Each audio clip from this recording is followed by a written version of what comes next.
Good afternoon students.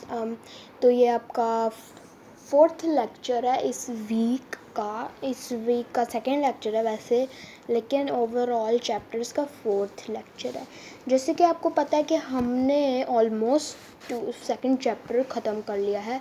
कल मैं आपको आपका लास्ट लेक्चर दे दूँगी, लेकिन उससे पहले आज हम जैसे कि हम टॉपिक पढ़ रहे थे अदर इनवर्टिब्रेट्स, ठीक है। Other invertebrates we haven't quite finished yet. There are few more types of invertebrate that I want to tell you about. अब यहाँ हमने पढ़ा था कि इनवर्टिब्रेट्स में एम्फीबियंस और आर्थ्रोपॉड्स आते हैं, लेकिन अब ये लोग हमें बता रहे हैं कि एम्फीबियंस और आर्थ्रोपॉड्स इनवर्टिब्रेट्स में आते तो हैं, लेकिन यहाँ और भी इनवर्टिब्रेट्स हैं उन दोनों के अलावा, ठीक है।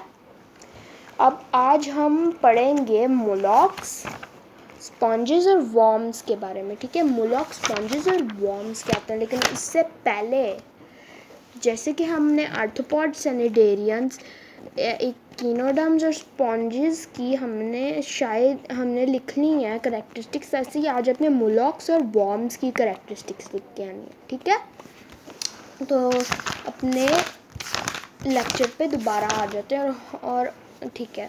Molluscs, some molluscs live on land but most live in water. अब ये बताया जो मोलस्क्स हैं, काफ़ी मोलस्क्स लैंड में लिव करते हैं, लेकिन कुछ वाटर में भी लिव करते हैं।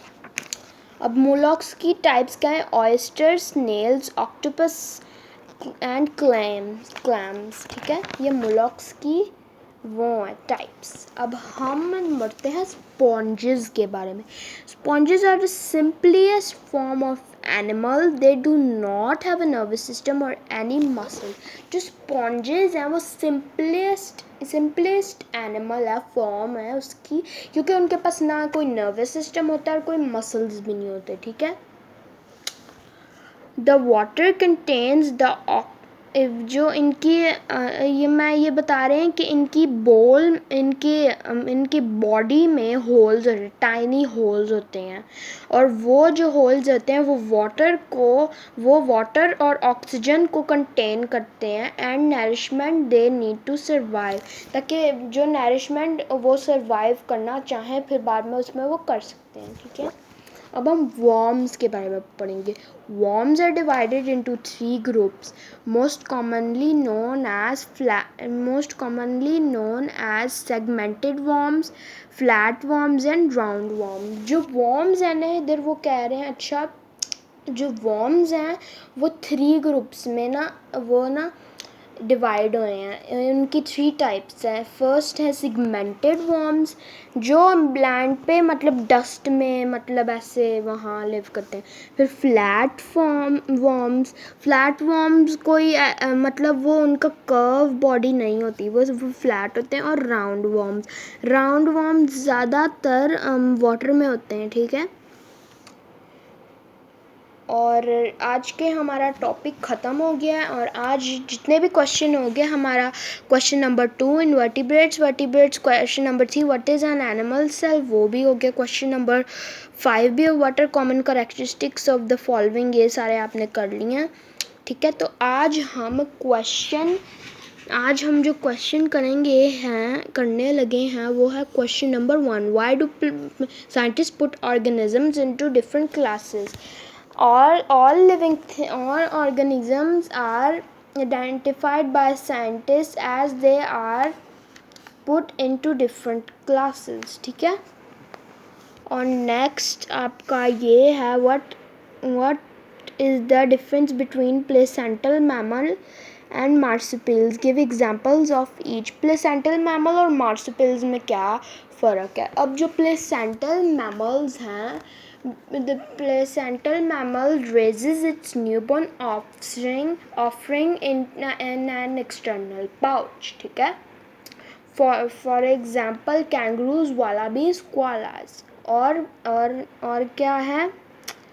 marsupials सॉरी वो मार्supials का वो था, marsupials raises its newborn offspring in an external pouch, for example wallabies, koalas, kangaroos, ठीक है। और अब placental mammal लिया है, placental mammal completes its embryo development inside the mother, for example cattle, sheep, horses, ठीक है। ये आंसर था। तो आज हमने ये 2 आंसर कर लिए और कल इस चैप्टर का लास्ट लेक्चर होगा, फिर हम प्लांट वर्ल्ड स्टार्ट कर देंगे। क्योंकि बेटा जैसे कि आप देख रहे हैं कि आपके 12 चैप्टर्स हैं और हमें इनको नेक्स्ट ईयर मार्च तक कंप्लीट करना है। आज 11 अगस्त है 2020 का। तो अभी हमारे पास बेटा तकरीबन हमारे पास 5 to 6 मंथ्स रह गए हैं, ठीक है। उसके बाद फिर आप सबके फाइनल टर्म के पेपर स्टार्ट होने हैं और फिर हम नेक्स्ट क्लास का पढ़ेंगे। और नेक्स्ट क्लास में शायद हम लोग ना हो, लेकिन इस क्लास में मैं ज़रूर साइंस पढ़ाऊँगी। साइंस की टीचर अब हमें पता नहीं फ्यूचर में बदलेंगी, लेकिन मैं आपको 3rd और 4th चैप्टर ज़रूर पढ़ाऊँगी। ये मुझे पता है। और कंप्यूटर की टीचर काफ़ी दफ़ा चेंज होती रहेंगी, पता नहीं कि चेंज हुई हैं 1 2 3 दफ़ा, अब शायद आगे भी चेंज हो जाए सर अली, लेकिन अभी तक मैं आपको पढ़ाऊँगी। Thank you.